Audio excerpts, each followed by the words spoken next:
वसुंधरा शक्ती news आपले हक्काचे news channel. नमस्कार, मी सुप्रिया तोडकर, वसुंधरा शक्ती न्यूज चॅनल मध्ये आपले सहर्ष स्वागत। पाहूया आजच्या ठळक बातम्या। पट्टणकोडोलीत दोन उमेदवार समोरासमोर, व्हायरल व्हिडिओची मतदारसंघात जोरदार चर्चा।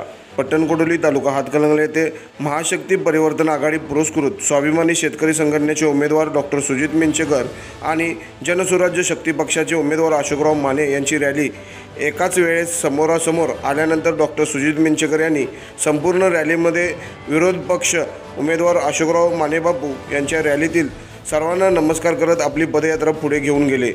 त्याच वेळेस अशोकराव माने यांची पदयात्रेतील कार्यकर्ते चालत असताना उमेदवार व नेते ओपन टप जीपमधून या रॅलीमध्ये सहभागी झाले होते।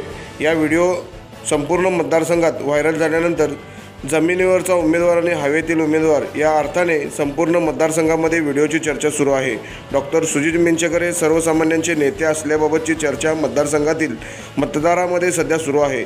डॉक्टर सुजित मिंचेकर यांच्याबद्दल मतदारांच्या मनामध्ये एक सहानुभूती निर्माण होऊन डॉक्टर सुजित मिंचेकर हे कामाचे तर आहेतच, पण सर्वसामान्य उमेदवार आहेत अशी चर्चा मतदारसंघामध्ये सध्या मोठ्या प्रमाणात सुरू आहे।